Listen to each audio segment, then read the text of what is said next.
cruelty. I dislike cruelty of any kind. For instance, I stopped dissection in schools. When we were growing up, you had to kill rats, rabbits, frogs. For what reason? What did you learn? Nothing. When we were growing up, it was taken for granted that dogs would be killed. You got food and you did not even know whether it was vegetarian, non-vegetarian. So we invented the red and green dot. The red and the green dot are the major, before we purchase any food, we're always checking for that. That's right. That was invented by me. Wow. I mean, hundreds of things go right, but it takes one person to be intelligent and compassionate enough To make that. to take the decision. Yeah.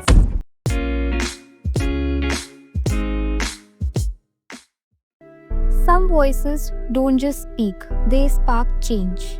Maneka Gandhi, a fearless leader and advocate, gave us her precious time to share insights that inspire. This isn't just a conversation, it's a powerful moment with a woman who has shaped the nation. This is Maneka Gandhi, and this is a voice you need to hear. Thank you so much, ma'am, for agreeing to be with us today. It's like a dream come true. It's like my greatest day in my career. Thank you. So, ma'am, you've been a trailblazer in revolutionizing animal rights in India. What personal experience or moment shaped your passion towards this cause, and how do you envision your legacy influencing future generations? I think I was born like this because I got my first dog bite at the age of 6. So it never occurred to me in my entire life, right up to now, that there is any difference between a cockroach, a dog, a human being, a bird.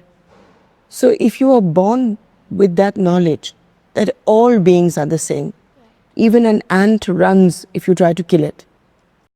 Every creature fears for its life. Every creature wants to be left alone, to be treated with dignity, courtesy.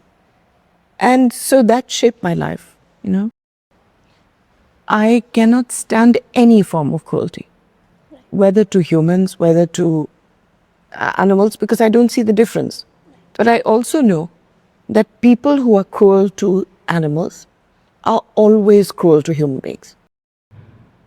So that again shapes what you do. At the end of your life, if there is a legacy, it should be somebody who came and reduced suffering, even if it was a little bit. It's not whether you were minister, whether you were parliamentarian, or whether you made money, or whether you held a job. It really is about how much did you do to leave the world a better place. And if you did, even in a small way, even if you helped your neighbor, even if you planted 20 trees, good enough. You have a golden heart, ma'am. You won. In 1992, you founded People for Animals, which is now India's, in fact Asia's, largest animal welfare organization. What was the defining moment that inspired its creation? Well, the thing is that my shelter had come up, this shelter that we are sitting in now, Sanjay Gandhi Animal Care Center. It came up when my husband died. And from 1980 to 1992, I was running the shelter. And then all my friends felt that we should get much bigger than just a shelter. So I had a TV show on, I had other things happening. But all of it needed to be put together and formalized. So my friends, 5 of us got together. That was M.F. Hussain, Pritish Nandi, Mario Miranda, and Anupam Kher. And the 5 of us created People for Animals. And then it was handed over to me to look after. So we started with 10,000 rupees and a typewriter. That is very inspiring. Yes. The Animal Birth Control Program has been a game changer in addressing stray animal populations. Could you share a compelling story or a breakthrough moment from this initiative that inspired you to keep moving forward? When we were growing up, it was taken for granted that dogs would be killed. And they used to be killed in the most terrible fashion possible. In most places, they were just thrown into a pit and bijli ke tare, they would be put on them.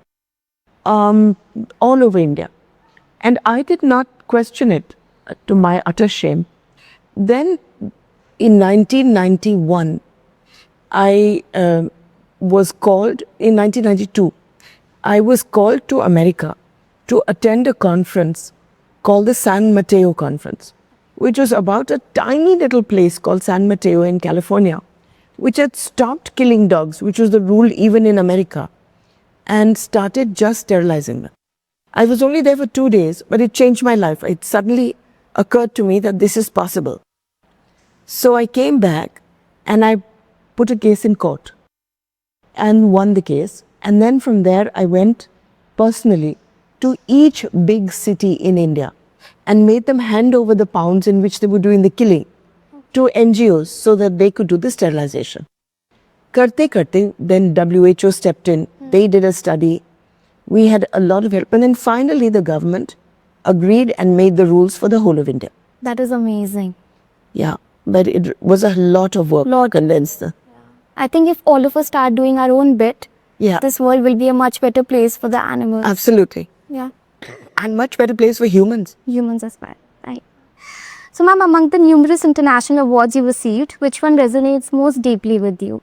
Yeah, I don't really care about awards at all. I see the necessity for them. And I would be happy to give awards away to best, the people who work the hardest in animal welfare. But in themselves, they're okay. I mean, I'm happy to get them. I'd be happier to give them. You're very modest, ma'am. Very kind and gorgeous. So, ma'am, your campaigns against the municipal killing of street dogs and mobile zoos has sparked nationwide change. What drives your determination to challenge these norms? Cruelty, Betty. Cruelty. I dislike cruelty of any kind. For instance, I stopped dissection in schools. So when we were growing up, you had to kill rats, rabbits, frogs. For what reason? What did you learn? Nothing. And so many people who could have become excellent doctors did not take biology in school because they didn't want to kill. So we simply stopped it. Now people don't remember. There used to be this bears dancing on the street when you were very young. Now nobody even remembers that because we stopped it. Right. So there were so many, there used to be this, you got food and you did not even know whether it was vegetarian, non-vegetarian. So we invented the red and green dot. That was also done by me during Atalji's time. So there are hundreds of ways in which we've impacted. But each one, the basis is cruelty. Right. The red and the green dot, they are the major, before we purchase any food, we're always checking for that. That's right. That was invented by me. Wow. That is a breakthrough thing. Ma'am, as a staunch advocate for veganism, how would you persuade someone to adopt this lifestyle, especially considering its profound impact on health and environment? I don't know how to make people change.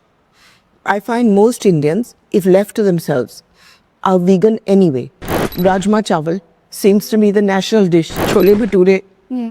If we just stay with good Indian food, minus the dahi and the doodh, Right. we can do extremely well. We can stop malnutrition. We can stop hundreds of diseases. The thing is to keep talking about it. Where has the meat come in? Much, much later. Right. Even now, most people who eat meat don't eat it at home. They'll go out and eat it. Yeah, because ghar mein nahi banta. हाँ, घर में नहीं बनता. Right. Okay, ma'am. So, looking ahead, what ambitions, goals, or innovative projects do you envision for people, for animals in wildlife conservation and rehabilitation? I ask for the moon. With people for animals, I'd like it to grow much bigger. And I'd like to have, there are 700 districts. Government does not have a single animal shelter. Right. So what happens is, people who are rich take their animals somewhere. But what about a street accident of a cow, a horse, even a camel? They're just left to die on the road. So I would like to start 700 shelters, but each shelter needs, 2 crores. So if somebody would just give me 1,400 crores, I'd be so happy. That is a beautiful thought that you have. And so I'd like to start those. We have 40 shelters already. But we need, as I said, it seems very little. I'd like to stop meat export because we are destroying our own forests. The cattle remain in the forest. They eat the entire shoots of the new trees. They use the water, they use our land, they use our forests, and then they're killed and exported to some other country which couldn't be bothered to do it. So I just don't think that we should have meat export because we're losing all our forests for this. I would like to see that stopped. I'd like to see animal husbandry as a department taken far more seriously than it is now. Now it's just become a junk heap of bad ministers, bad bureaucrats who do nothing. And who think that their entire job is to do artificial insemination of cows, which again is done by people who have been trained for 3 days. And when they're inseminating, they usually puncture the uterus and the cow dies in agony. So I have a list of 170 items for animals, wildlife, whatever. But who knows? I love your zeal to do so much more. It is so inspiring. What else can you do? Yes. I'd like a lot of money. Makes sense. I'd like government to put the money. Right. After all, government can put money into slaughterhouses.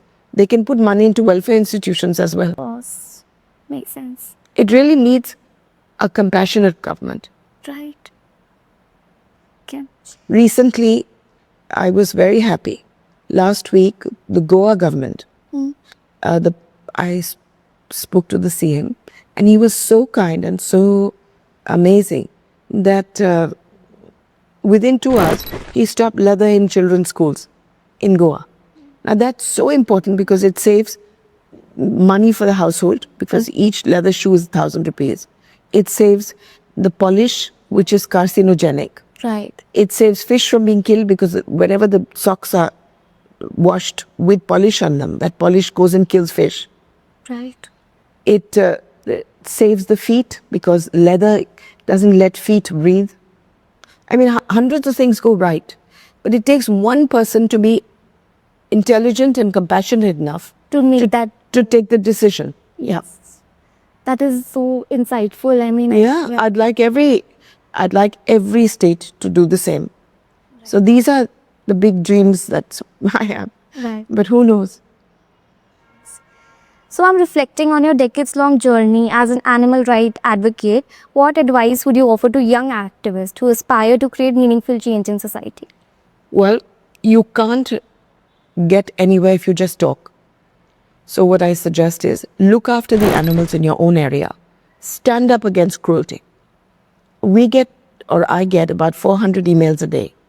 And some of them say, oh, my neighbor is really bad. Every day he goes out and he hits animals. But don't take my name because I'm too scared. Oh, yeah. There's nothing to be scared of. We're winning this battle. 5 years ago, there were no activists. Just 5 years ago. Then COVID came. And suddenly these activists were born. And now every gully in India has somebody feeding animals, somebody standing up, and people beating them. But no, they won't give in. Right. So the battle is being won. There are so many now policemen who send me pictures of themselves feeding dogs. There are army officers, who help me out. There are now people from across who have come into the movement. So I would recommend to young people, A, don't be scared. There's nothing to be scared of. 2, that animal is totally defenseless. So help him or her. 3, plant trees. Khana ka ped laga. Utte jago, ped laga. Because trees save millions of bird lives. Otherwise you don't see birds anymore. Right. Plant flowers in winter. You'll save the butterflies. Right. Yeah. Think and become vegan. Don't let your parents tell you that, acha, agar maas nahi khana to jao Maneka Gandhi ke ghar jao. So you just take a stand you will not eat meat, and you will not drink milk. And I promise you, you'll be much, much healthier. Much healthier. My son has never eaten meat or drunk milk. Right. And he's 6'2". That is an amazing example. Yeah. So thank you, ma'am. This brings us to an end. Thank you for interviewing me. And I hope your podcast goes well. Thank you so much. Ma'am, before we wrap up, just if you would like to extend some words for Sunita Williams. There's another amazing woman, Smriti Williams. She's not scared of anything. And she's transcended even, earth rules. Right. And given so much of her life to make a path in which other women, can follow. One day, maybe 100 years from now, whenever, when we're all sitting on the moon or in Mars, then Sunita Williams will have a statue there. That's a wonderful message. I hope she's listening. Yes. Coming from you makes it even more special. That's so kind. Thank you. So much.